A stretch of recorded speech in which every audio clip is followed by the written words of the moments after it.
Good morning students. Welcome to the video lecturing on groups. Today let us study about the properties related to the order of an element of a group. Let us take one theorem here. The order of every element of a finite group is finite. So the meaning of this statement is, we know here, let us take one finite ordered group, means in a group in which we have finite number of elements. Then the order of every element of that group is again a finite. Let G be a finite group and let some element A belongs to G.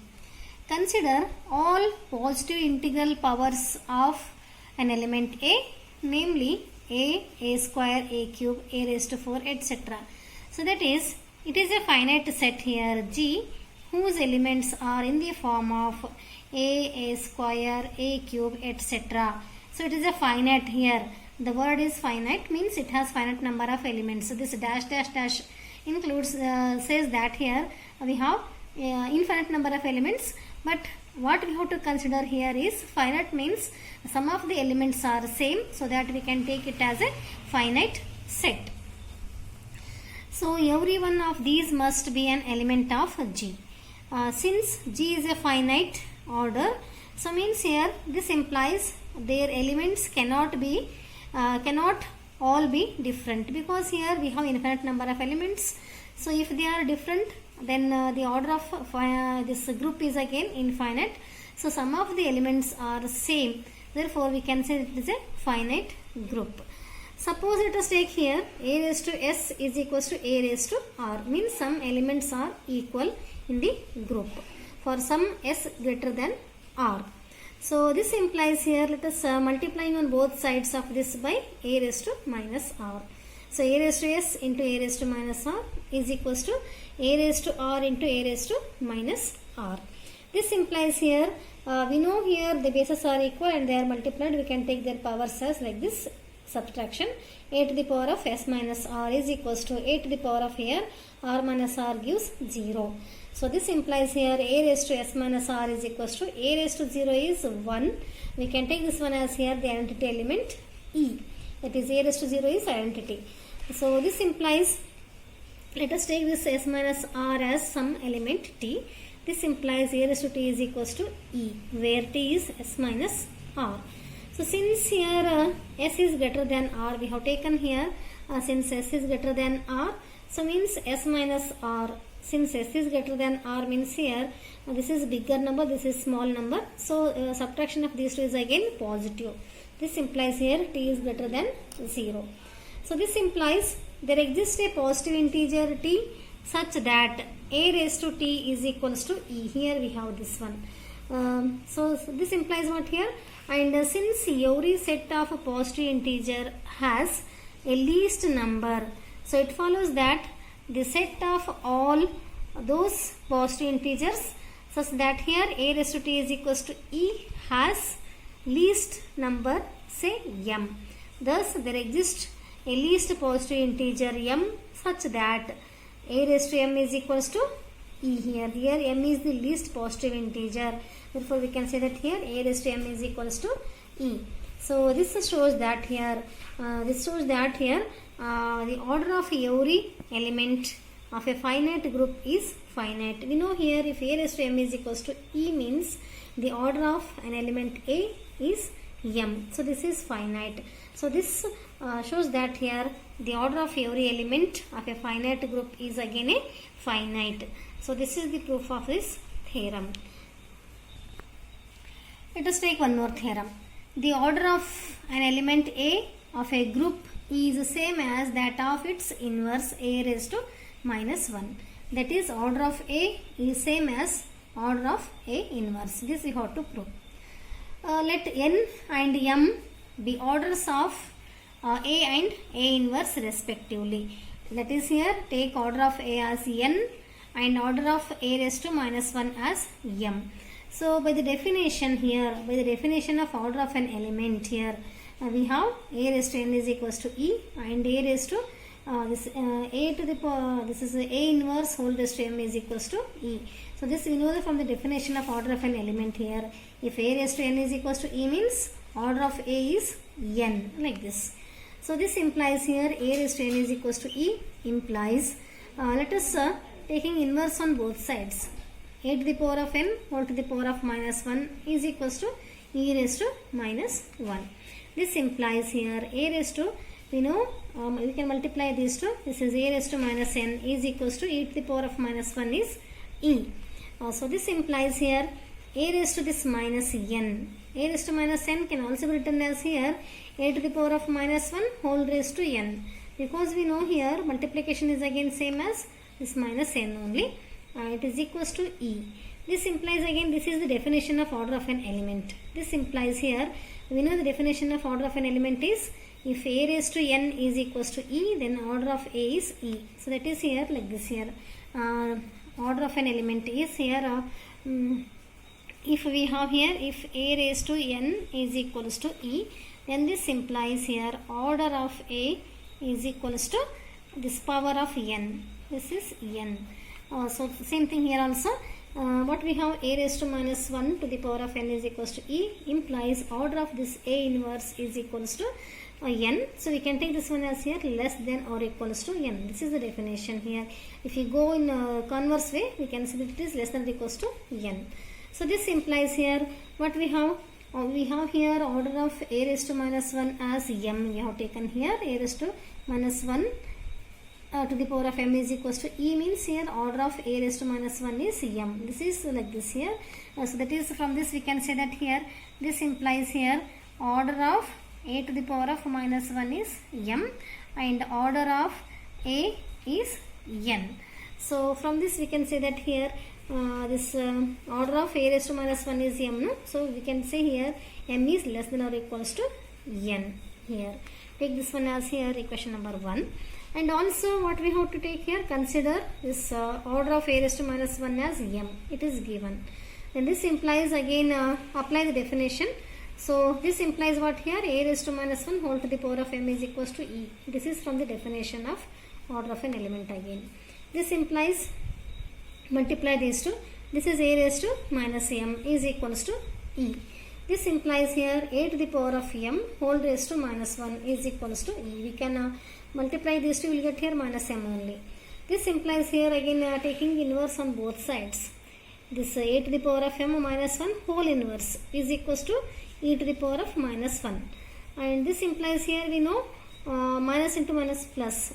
M into minus 1 into minus 1 is m only. A raised to m is equals to e to the power of minus 1 is again e only.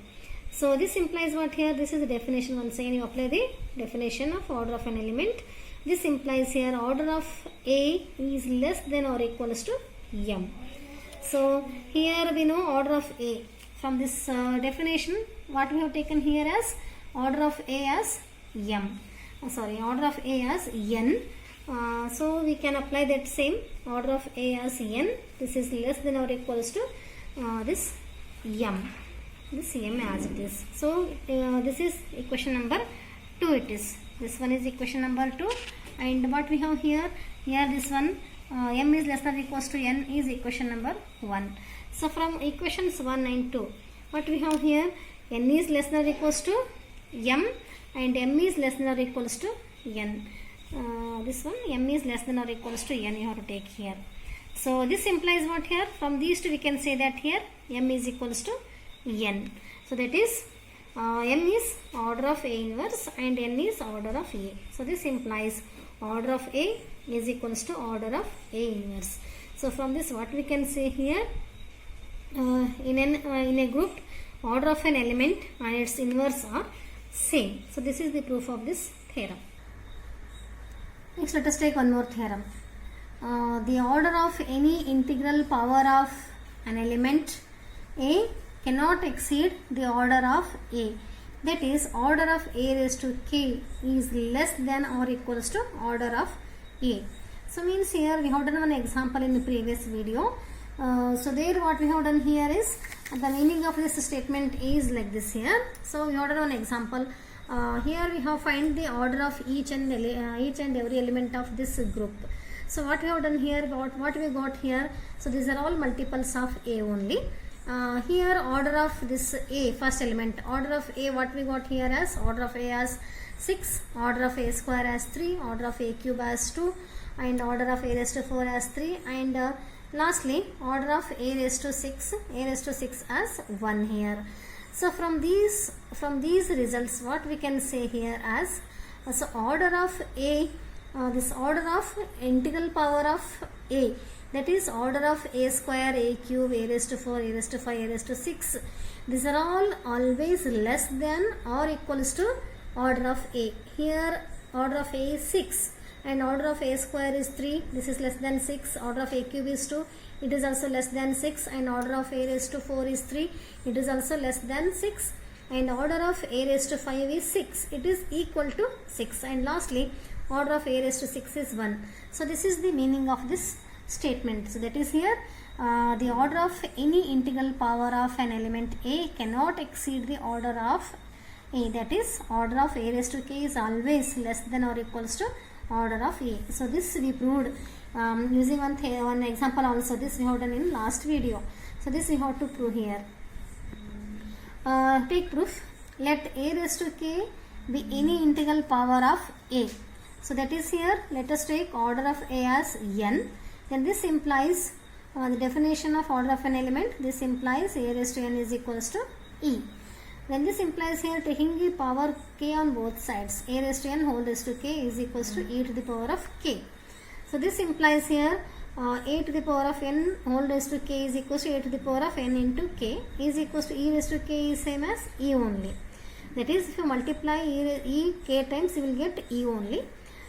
Then this implies here we can take a to the power of n k as a to the power of k whole raised to n. Again it is like a raised to m whole raised to n is a raised to m into n, so you will get a raised to n k only. It is equals to e. So this implies again, let us apply the definition of order of an element. This implies here order of a raised to k is less than or equals to n. But what we have taken here as here, that is order of a raised to k is less than or equals to n. What we have taken here n as, here n is nothing but order of a. So from here what we can say, this implies order of a raised to k is always less than or equals to order of a. So this is the proof of this theorem, that is order of an element is always greater than or equals to order of integral power of a, or conversely also we can say here order of a raised to k is always less than or equals to order of a. Let us take one more theorem. If an element A of a group G is of order n, then a raised to m is equals to e, if and only if n is a divisor of m. So here, so let us take here if a is of order n, then a raised to m is also e. That is, order of a is n, then a raised to m is equals to e if and only if n is the divisor of m. So what we can say, the statement of this theorem is what? So what we have taken here is, suppose order of a is n, then it is nothing but here a raised to n is equals to e. And what we have to prove here is a raised to m is also equals to e only. A raised to m is also equals to e only. This is possible only when what here? N is a divisor of m. So divisor means, first you should know the meaning of divisor. So divisor means here, suppose we have here, n is the divisor of, suppose we have like this here, n is a divisor of m. It means what here? N is a divisor of m means, if we divide m by n, you should get the remainder 0. So, and we write the divisor as like this here, n is a divisor of m means here m divides, this is n is a divisor of m means here m divides n. So for example we can take like this also, this is 2 is the divisor of 10, means here 10 divides 2. So it means what here, after dividing 10 by 2 you should get the remainder 0. This is the meaning of divisor. That is here 10 divided by 2 gives what here? Remainder we want. We are concentrating on remainder, not on the quotient or divisor. So this is the meaning of divisor. So what we have here, if order of A is n, then A raised to m is also equals to E if and only if f is a n is the divisor of m. Let us take proof. By data, what it is given here, order of A as n. Order of A is equals to n. This implies n is a least positive integer such that A raised to n is equals to E. This is the definition of order of an element. First, suppose that you take this one. If and only if means first you have to take A raised to m is equals to E, then you have to prove n is the divisor, and conversely also you have to prove. Suppose that A raised to m is equals to E. Then this implies here m is a here this implies here m is greater than n. That is here m greater than n, and now assume that m is greater than n means we can divide m by n. So after when you divide m by n, what will you get here? Let us take here, suppose we want to divide here m by n.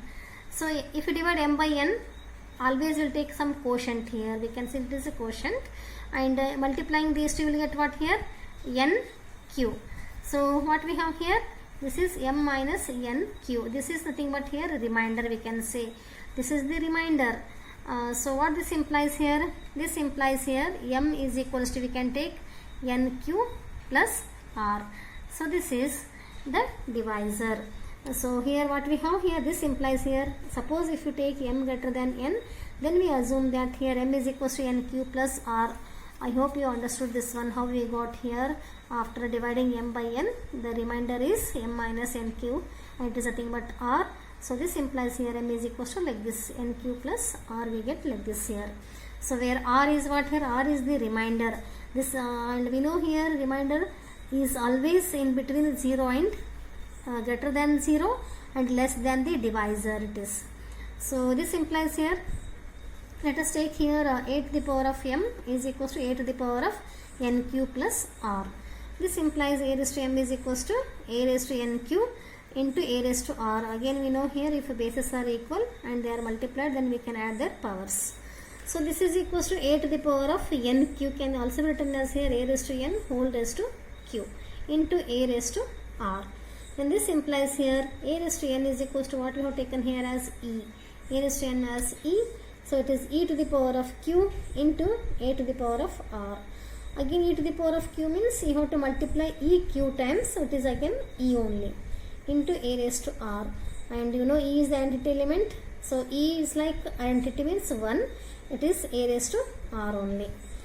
So that is here what we got here, a raised to m is equals to a raised to r. Since a raised to m is equals to e, it is given, and what we got here, a raised to r is equals to e, they are equal, so both are e only. So and but there is no this is not possible, because what we have here, for this is not possible for r less than n. So it follows that here this follow that here this r must be equals to 0, then only it is 8 to the power of 0 is nothing but identity element here. This implies here m is equals to nq plus r is there, no, here r value is 0, therefore this implies here m is equals to nq. So it is equals to what here? This implies here, this is the definition of divides. This implies here m divides n. Just now I told you here divides meaning is what here? When you divide m by n, you should get the remainder 0. Here remainder is 0. So this implies here m is equals to nq. This implies here n divides m. So that is n is a divisor of m. And conversely, suppose that here you take conversely also. Suppose that n divides m, means m is equals to nq. So this meaning of divides just now I told you here. So it is if 2 divides 10, means here it is 10 is equals to 2 into how many times it is? 5. So this is nothing but here it is like just now it is like n divides m. N divides m implies what here? M is equals to n into some quotient here. It is also same like this only. So this implies here, a raised to m is equals to, again raising this is take the base as a to the power of m is equals to a to the power of n q. This is equals to here a to the power of n q can be written as here a raised to n whole raised to q. It is equals to again a raised to n as e only, e to the power of q is equals to e only. So this implies here a raised to m is equals to e. This is the proof of this theorem. Let us take one more theorem. The order of an element a and x inverse ax are the same, where a and x are any elements of a finite group. Let order of a is equals to n and order of x inverse ax is equals to m. So the order of an element a and these two are same, you have to prove here. Lastly, what you have to prove? You have to prove here n is equals to m. Order of a is equals to n implies what here? A raised to n is equals to e, and this implies here x inverse ax whole to the power of m is equals to e. Take this one as equation number 1. Now let us consider this x raised to x inverse a x whole raised to m is there. No, let us take here instead of m, let us take here as power 2. It is equals to 2 means you have to multiply 2 times. This is equals to x inverse a and apply associative law here. Take these two together, x into x inverse ax, and we know x into x inverse is e. So x inverse a and this is e into ax, and we know a into e is again a only. This is equals to x inverse a x. So that is x inverse a x whole square is equals to x inverse a square x. So we can generalize this one here. Instead of 2 we can take here as n. So in general it is x inverse a x whole raised to n is equals to, in place of 2 you have to put n in this previous equation. So it is x inverse a raised to n into x. Take this one as equation number 2. So this is equals to x inverse and x inverse from equation number 1 here. From equation number 1 what we have here? X inverse a x whole raised to m is e. So and a raised to n is equals to e we have here. So you just put that value here, a raised to n is equals to e in this. So it is x raised to x inverse into e into x, and we know e into x is x only. So x inverse x, again x inverse x, they are inverse of each other, so it is equals to e only. So that is what we have, x inverse ax whole raised to n is equals to e.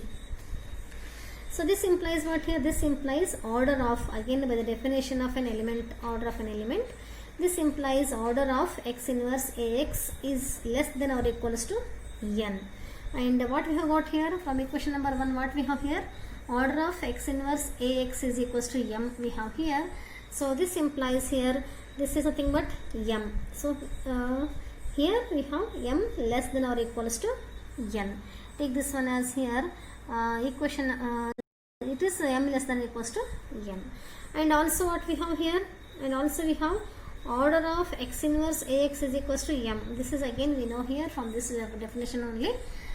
So it is equals to, this implies again apply the definition here, x inverse ax whole raised to m is equals to e.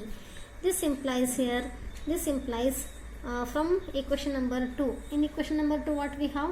X inverse ax whole raised to n is equals to x inverse a raised to n x. So instead of n here we have m. So therefore it is equals to x inverse a raised to m into x. From this only it is, in place of n you have to take m only. So x inverse a to the power of m into x is equals to e. This is from equation number 2. Then this implies x inverse a to the power of m into x is equals to x inverse x. So this implies again here, we can cancel x inverse on both sides. So by left cancellation law we have here a to the power of m into x is equals to this x remains. So a raised to m into x is equals to this x can be taken as here e into x we can write. So again by right cancellation law we can cancel x from both sides. This implies a raised to m is equals to e. So again a raised to m is equals to e means order of a is less than or equals to m. So what this implies here, again we know order of a as n. So this implies n is less than or equals to m. This is equation number 4. So from equations 3 and 4, what we have here? We have in equation 3 what we have? We have m less than or equals to n, and in equation 4 we have n less than or equals to m. So from these two we can say that here m is equals to n. So this implies here m is nothing but what we have taken here as order of x inverse ax, and it is equals to n is nothing but order of a. So this is the proof of this theorem. Let us take one more last theorem in this. For any elements a and b of a group, order of AB is equals to order of BA. Let us take here, let us consider one product here, A inverse AB into A is equals to, let us, here it is only A inverse A is 1, so it is in AB only. Let us consider this one. Apply this associative law here. This implies A inverse into A you take together and B into A as it is. And we know A inverse into A as E and this B into A as it is. So this is A inverse AB into A is equals to E into BA is BA only. This implies here, this implies let us apply order on both sides here. So if elements are equal, then their orders are also equal. So order of A inverse AB into A is equals to order of BA. Take this one as equation number 1. So but since here in the previous theorem, what we have proved here? We have proved order of A inverse AX is equals to order of A. This previous result we use here. So this implies here again it is also same. Compare these two. If you compare these two, what we have here, in place of this A we have AB, in place of X we have A. So what this implies here? This implies here order of A inverse AB into A is equals to order of AB.